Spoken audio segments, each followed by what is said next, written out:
साहू के साथ।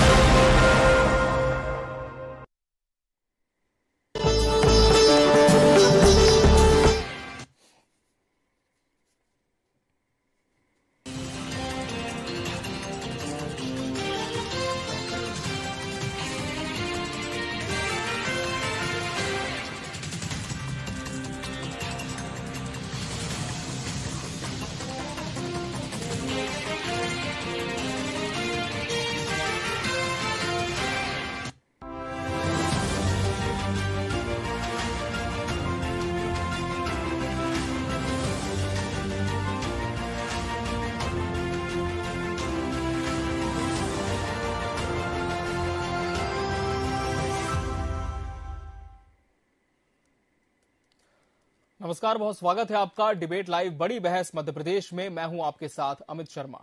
राष्ट्रीय चुनाव से पहले 5 राज्यों में विधानसभा चुनाव का सेमीफाइनल खेला जा रहा है। मध्य प्रदेश, छत्तीसगढ़ और मिजोरम में चुनावी मैच हो चुके हैं। नतीजा ईवीएम में कैद है। चुनावी राज्यों में वोटों की गणना के साथ जातिगत जनगणना की धार भी अपना राजनीतिक असर दिखाएगी। चुनावी राज्यों में कांग्रेस का तो सबसे बड़ा मुद्दा जातिगत जनगणना का वादा ही माना जा सकता है। बीजेपी भले ही जातिगत जनगणना का वादा नहीं कर रही है, लेकिन वो भी सधे कदमों से जातीय जनगणना के साथ ही दिखाई पड़ रही है। सवाल ये है कि क्या अब चुनाव लड़ने के लिए जाति ही सबसे बड़ा ब्रह्मास्त्र बन चुकी है? आज इसी विषय पर हम चर्चा करेंगे और हमारे साथ खास मेहमान भी जुड़ेंगे, मगर उसके पहले देखिए हमारी एक खास रिपोर्ट। जिस दिन मैंने कहा कि ओबीसी की आबादी कितनी है, उस दिन के बाद नरेंद्र मोदी कहते हैं, भाइयों और बहनों, हिंदुस्तान में एक ही जात है, गरीब। जब यही राहुल गांधी के पूज्य पिताजी ने विधान पार्लियामेंट में कहा था कि न जात को न पात को और सिर्फ विकास को, और आजकल वो ओबीसी का नारा लगा।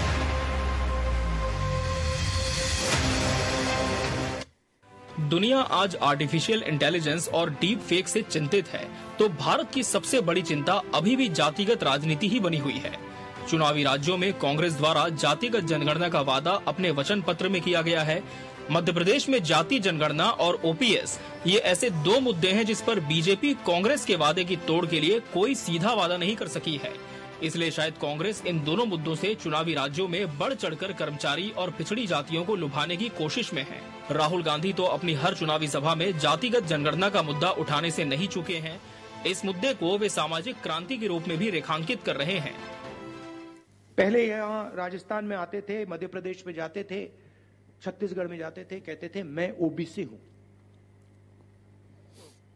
मैं ओबीसी हूं। हर भाषण में 10-15 बार मैं ओबीसी हूं, मैं ओबीसी हूं। जिस दिन मैंने जाति जनगणना की बात की, जिस दिन मैंने कहा कि ओबीसी की आबादी कितनी है, उस दिन के बाद नरेंद्र मोदी कहते हैं, भाइयों और बहनों, हिंदुस्तान में एक ही जात है, गरीब। कि ये कांग्रेस पार्टी के लोग समय समय पर अपने रंग बदलते हैं। समय समय पर एक समय में ओबीसी का नारा लगाते थे,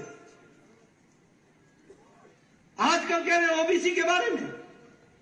एक समय था जब यही राहुल गांधी के पूज्य पिताजी ने विधान पार्लियामेंट में कहा था कि न जात को न पात को और सिर्फ विकास को, ये उन्होंने नारा लगाया था, और आजकल वो ओबीसी का नारा लगा रहे हैं। मध्य प्रदेश से इतर बिहार में कास्ट सेंसेक्स के जो आंकड़े सामने आए हैं, उसमें गरीबी का स्तर सभी वर्गों में कमोबेश तुलनात्मक रूप से एक ही अनुपात में बना हुआ है। देश के लिए इसे दुर्भाग्य ही कहा जाएगा कि राजनीतिक दल सर्वाधिक पिछड़े समुदायों और सामाजिक समूह को तुलनात्मक रूप से हाशिए पर दिखाने में गहरी दिलचस्पी दिखा रहे हैं। जातीय जनगणना के माध्यम से सामाजिक न्याय का जो नया राजनीतिक अस्त्र फेंका गया है, उससे कोई भी दल बच नहीं सकता है। कांग्रेस ने तो अपने गठबंधन की सरकार के इस अस्त्र को अमोघ अस्त्र के रूप में चला दिया है। बहरहाल परिपक्व होते लोकतंत्र और जातियों के टूटते जंजाल के बीच आरक्षण कोटा, सब कोटा और कोटे में कोटा के नए दरवाजे जरूर खोले जाएंगे। लोकतंत्र का प्राण सबका कल्याण है और यही राजनीति की भी प्राणवायु होनी चाहिए। Bureau report, TV24 news. और आज इसी विषय पर हम चर्चा करेंगे। हमारे साथ खास मेहमानों का पैनल भी जुड़ चुका है। हमारे साथ बीजेपी प्रवक्ता प्रियंका दुबे जी जुड़ी हैं। प्रियंका जी, आपका बहुत बहुत स्वागत है डिबेट लाइव में।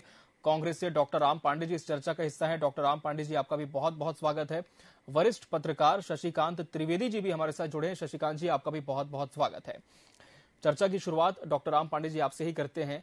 जिस तरह से जातिगत जनगणना की बात जब बिहार में हुई, हमने देखा किस तरह से एक राजनीतिक उफान आ गया था। चुनाव थे, तमाम तरह की चीजें थी। मध्य प्रदेश में, छत्तीसगढ़ में कांग्रेस लगातार जातिगत जनगणना कराए जाने की बात कर रही है, अगर जीतकर सरकार बनाती है तो।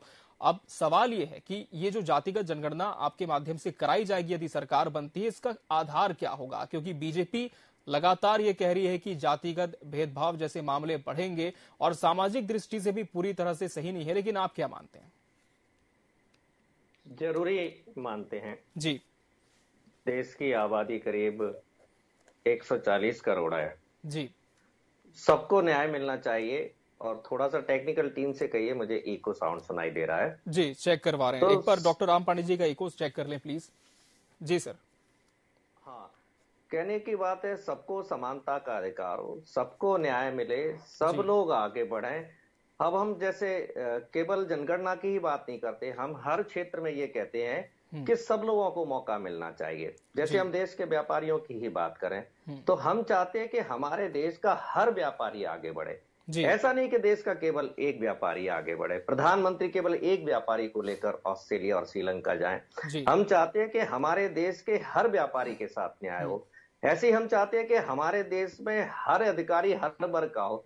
ऐसा नहीं कि केवल एक अधिकारी हो डोभाल, ऐसा नहीं कि केवल एक व्यापारी हो अदानी, ऐसा नहीं कि केवल एक ही नेता हो कांग्रेस बीजेपी और सब पार्टियों को मिलाकर, और ऐसा भी नहीं कि केवल एक ही पार्टी हो। तो हम बहुलता में विश्वास ज्यादा करते हैं बजाय एकाधिकार और तानाशाही में।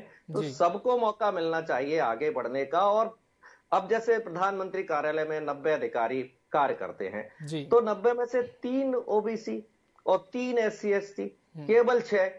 तो प्रधानमंत्री एक तरफ तो चुनाव प्रचार में जाएंगे, जगह जगह वो बोलेंगे कि मैं ओबीसी हूं, तो फिर या तो ओबीसी बोलना बंद कीजिए, और यदि बोलते हैं तो फिर ये सबके साथ न्याय कीजिए। और कल भाषण में जातिवाद की बात की है प्रधानमंत्री जी ने। कल ही बोला है कि विशेष समुदाय के, विशेष जाति के लोगों को कांग्रेस पार्टी ने धोखा दिया। राजेश पायलट की जाति का नाम बताया। तो आपने तो कल भी आपने जातिवाद की राजनीति की है। ठीक है, जाति के नाम पर आप वोट मांगते हैं लेकिन जाति वालों के साथ न्याय नहीं करते हैं। आज आपके 10-15 प्रदेशों में सरकार है और कहीं कोई ओबीसी आपका मुख्यमंत्री नहीं है। मध्य प्रदेश में है तो वो जाने वाले हैं। कांग्रेस के पास 4 मुख्यमंत्री हैं, 4 में से 3 ओबीसी हैं।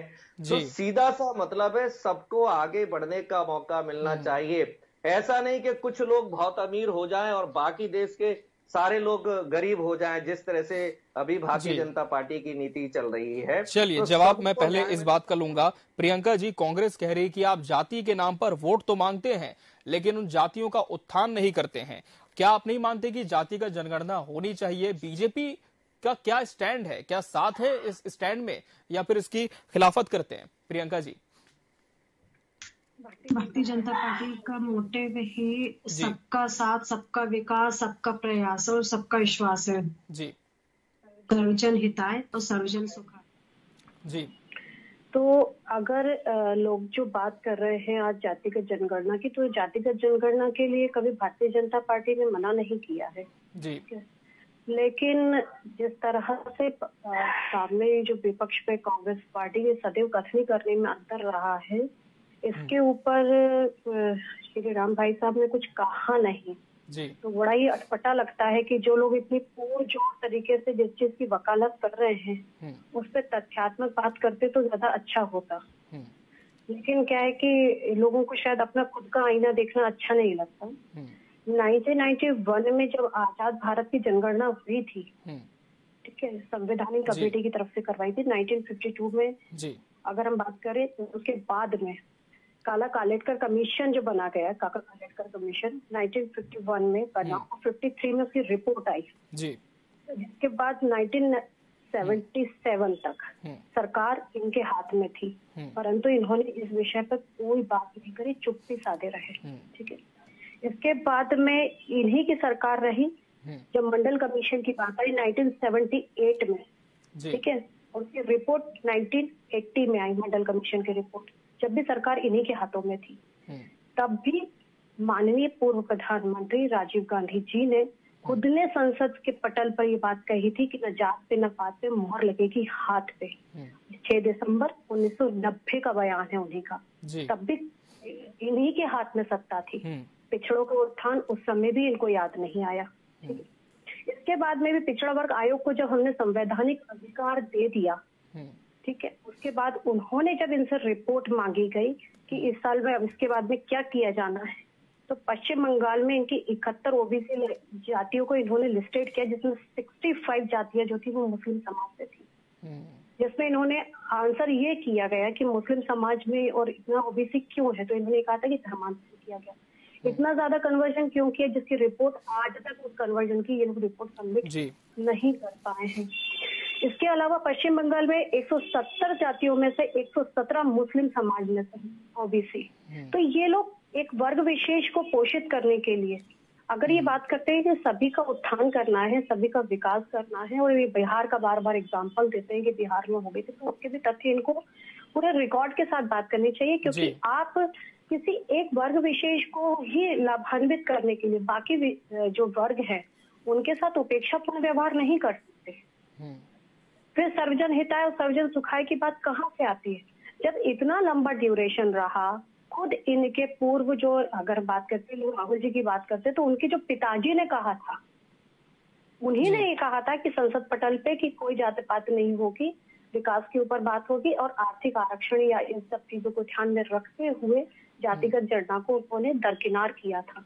तो या तो उस समय उनका एनालिसिस गलत था, या आज का वर्तमान कांग्रेस जो है, जो बात करती बार बार ओबीसी को लेकर के ये लोग हल्ला मचाते हैं।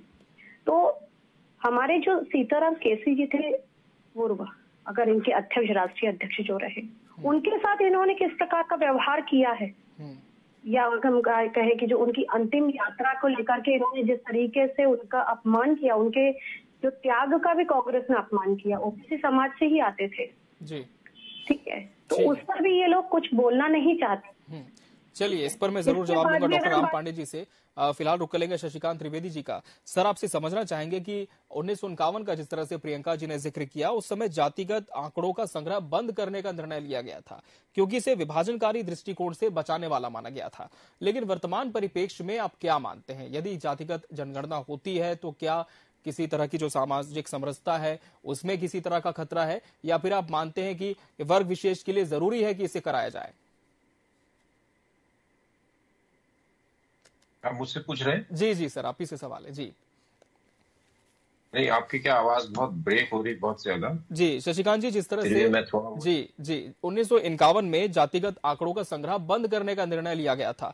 कहा गया कि विभाजनकारी दृष्टिकोण से बचना चाहिए, लेकिन जो वर्तमान समय है, जो वर्तमान परिप्रेक्ष्य है, इसमें क्या आप मानते हैं कि जातिगत जनगणना होनी चाहिए, अनिवार्य रूप से इस पर ध्यान देना चाहिए? देखिए, इसलिए मतलब जो इसके पक्ष में तर्क दिए जा रहे हैं वो दिए जाते हैं, और शायद थोड़ा सा रीजनेबल भी है, क्योंकि भारत में डाइवर्सिटी बहुत ज्यादा है जी, कास्ट को लेकर के। ब्राह्मण है, ओबीसी है, एसटी एससी है, बहुत सारी जातियां हैं, और उनके सबके अपने पसंदीदा पार्टीज होती हैं। और अगर आपके पास, क्योंकि कॉन्स्टिट्यूशन में ये प्रोविजन है कि इन जातियों को आरक्षण देना है, जो काफी लंबा पुराना सिस्टम है जी, तो आपको ये पता होना चाहिए कि उन जातियों को जो अभी तक आप आरक्षण देते आ रहे हैं उनमें कोई बदलाव आया है या नहीं आया, आपके प्रयासों का कोई रिजल्ट मिला है या नहीं मिला है। इसका अगर कोई पार्टी या कोई सत्ता में बैठी पार्टी, चाहे वो कांग्रेस हो चाहे बीजेपी हो, इस बात से सेंसस नहीं कराना चाहती है कि उसका वोट शेयर नीचे आ जाएगा, जैसा कि अभी इंडियन एक्सप्रेस की एक रिपोर्ट में 3 अक्टूबर को भी छपा था कि भारतीय जनता पार्टी इसलिए रिलक्टेंट है कि उसका जो वोटिंग शेयर है वो रीजनल पार्टीज को ज्यादा जाता है स्टेट्स में, ना कि सेंट्रल में। जी, अभी तक पहले जाता रहा है।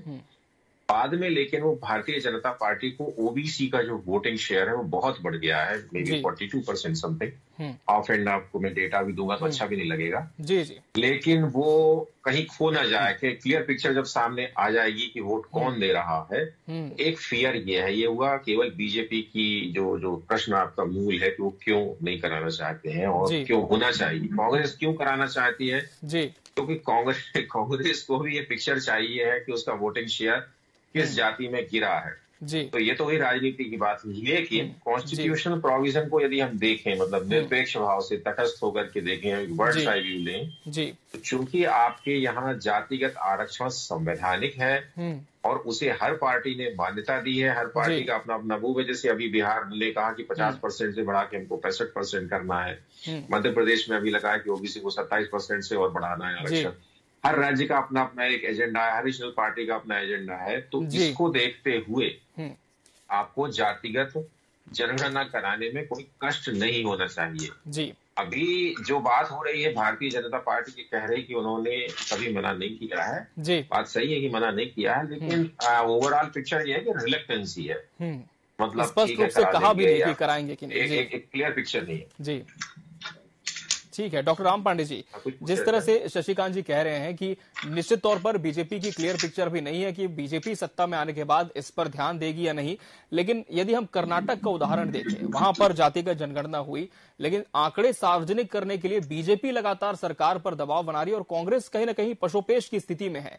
तो क्या इस बात से आप सहमति रखते हैं कि यदि जातिगत जनगणना हो भी जाती है तो इसका जो मूल आधार है क्या वो सामने आना चाहिए, प्रदेशवासियों के सामने भी आना चाहिए, सार्वजनिक होनी चाहिए सारी चीजें?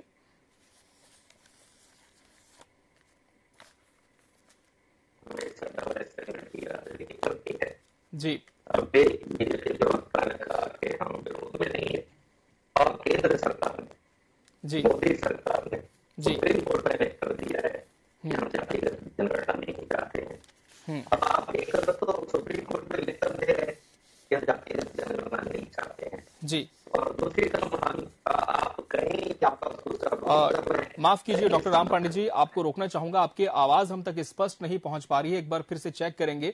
तब तक हम प्रियंका जी का रुख कर लेते हैं। प्रियंका जी, क्या सिर्फ वोट शेयर जानने के लिए ही जातिगत जनगणना जरूरी है या फिर जिस तरह से संवैधानिक अधिकार है और हमारे यहाँ तो जाति के आधार पर संविधान में वर्णित है कि आरक्षण देने का प्रावधान है, इसलिए भी ये जरूरी हो जाती है, क्या आप मानती हैं प्रियंका जी?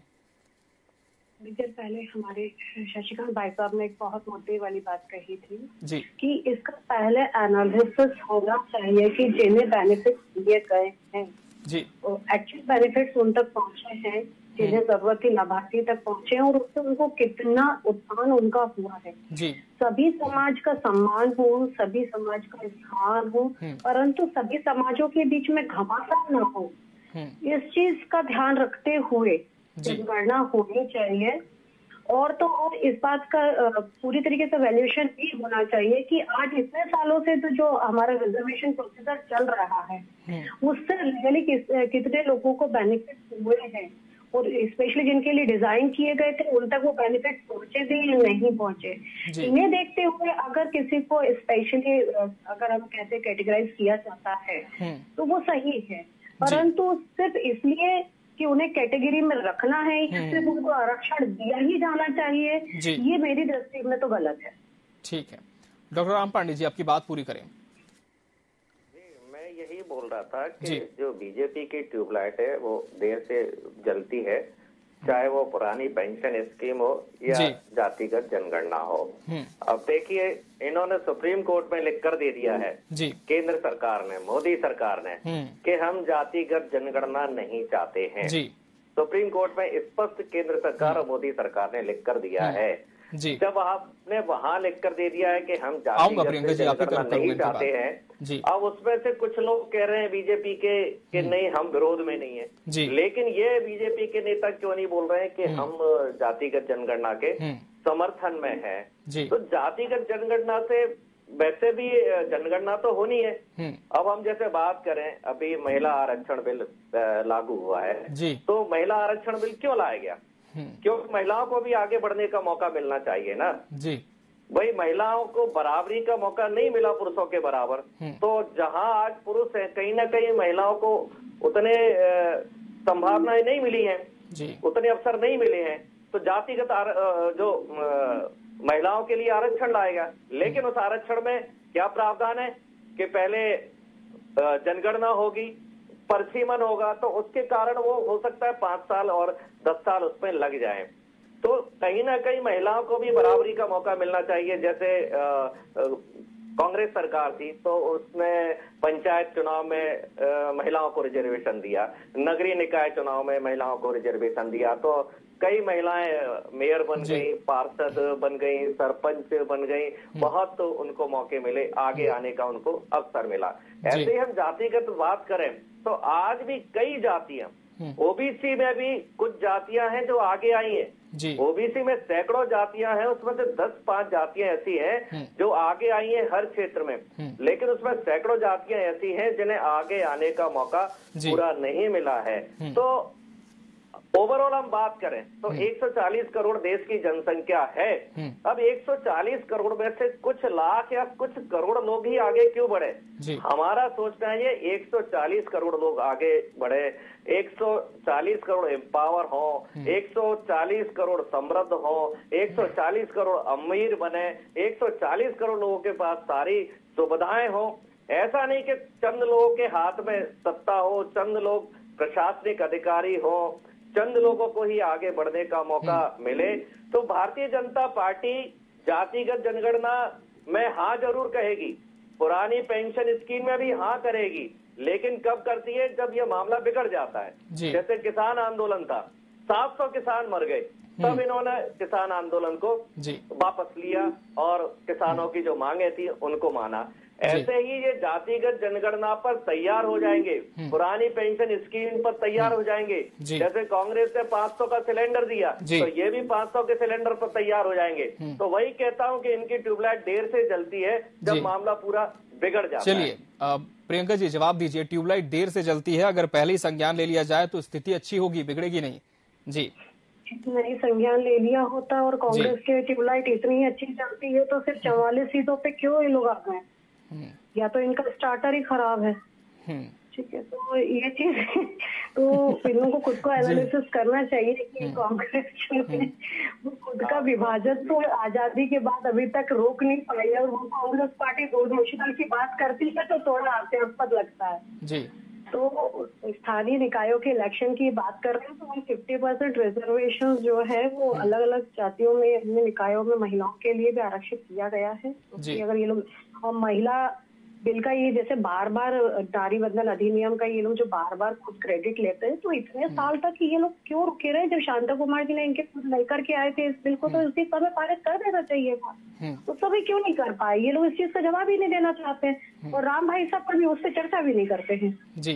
तो विषय वो नहीं है कि किसने क्या किया है, विषय ये है कि जनता ने उस चीज को कितने अच्छे से समझा है कि किसकी करनी में और किसकी करनी में कितना अंतर है। कांग्रेस पार्टी हमें ट्यूबलाइट की श्रेणी में रखती है, परंतु जब इनका इंजन जो है या फिर इनका स्टार्टर जब खराब है तो ये लोग जनता तक इस विषय को मतलब समझा ही नहीं पाए, शायद तो ये कह सकते हैं हम लोग। ठीक है, और उसके बाद में इन्होंने जिस तरीके से अभी आक्षेप लगाए कि हम सब कर सकते हैं, हमने सब किया। 2014 में 1241 रुपए का सिलेंडर क्यों बेच रहे? उस समय इनके ट्यूबलाइट को क्या हो गया था? उस समय महंगाई दर को ये लोग क्यों नहीं कंट्रोल कर पा रहे थे? और अभी भी राजस्थान जो अगर हम बात करें तो उस हिसाब से देखा जाए तो राजस्थान में तो महंगाई अभी सबसे ज्यादा चरम पे, बेरोजगारी सबसे चरम पर है, ये उसको नियंत्रित नहीं कर पाए हैं। तो विषय यही है कि जहाँ इनकी सरकार होती है ये वहां पर कुछ कर नहीं पाते हैं, इनको ज्ञान शायद दूसरे स्टेट्स में देना होता है, या तो इनके लिए यही कह सकती हूँ। बाकी रही बात भारतीय जनता पार्टी की, तो परिसीमन जो है वो एसेंशियल क्षेत्र के हिसाब से उसका परिसीमन के बाद सेंसेक्स किया जाना, क्षेत्र को उस हिसाब से परिसीमित करना, उसके बाद में अगर हम कहें कि किस क्षेत्र में किस तरह के मूल्य है उस हिसाब से उसको लाभान्वित किया जाए। जैसा कि उसके मेरे पूर्व जो शशिकांत जी भाईपाल ने कहा था कि कहाँ कौन का किस हिसाब से एनालिसिस होना चाहिए, निष्पक्षता से एनालिसिस होना चाहिए, उसके बाद ही उस चीज को अगर एप्लीकेबल किया जाए तो एक्चुअल पर्सन तक उसके बेनिफिट पहुंचेंगे, ना कि ये बातें सिर्फ जुमलेबाजी तक ही सीमित करके रह पाएंगी। ठीक है, कार्यक्रम के अंतिम चरण में हम पहुंच चुके हैं। मैं शशिकांत जी का रुख कर लूंगा। सर, जिस तरह से जातिगत जनगणना को लेकर अभी कुछ भी स्थिति स्पष्ट नहीं है। सरकार आती है कांग्रेस की, तब जातिगत जनगणना होगी, ये उन्होंने स्पष्ट किया है।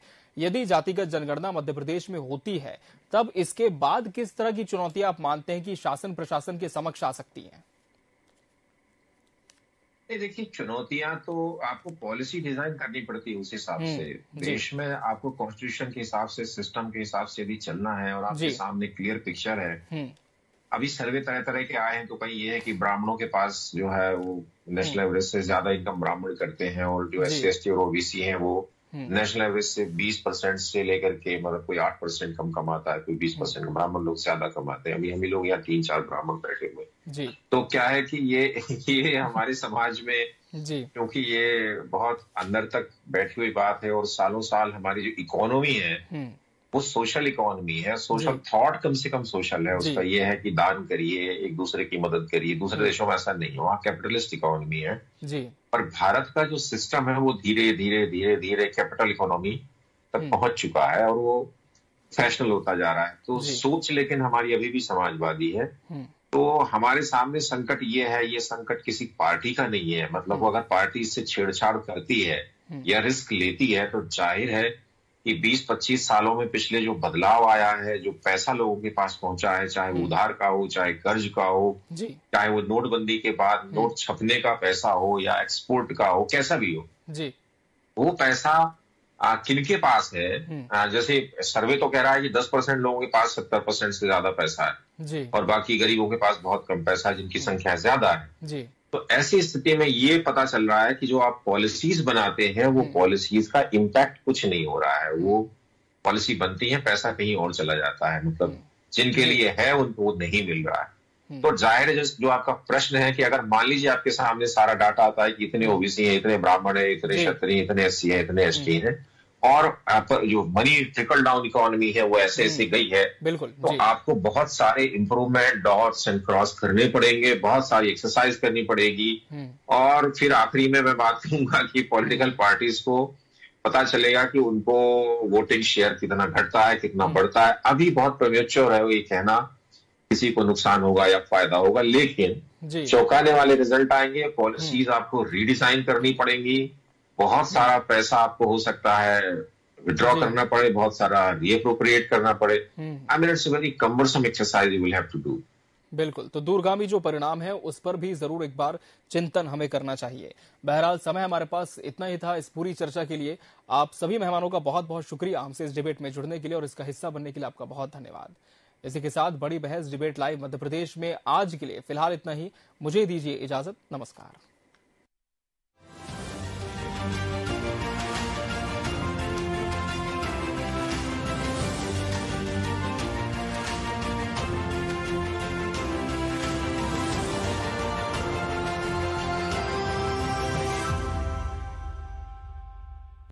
राजनीति खेल है शह और मात का, घात और प्रतिघात का।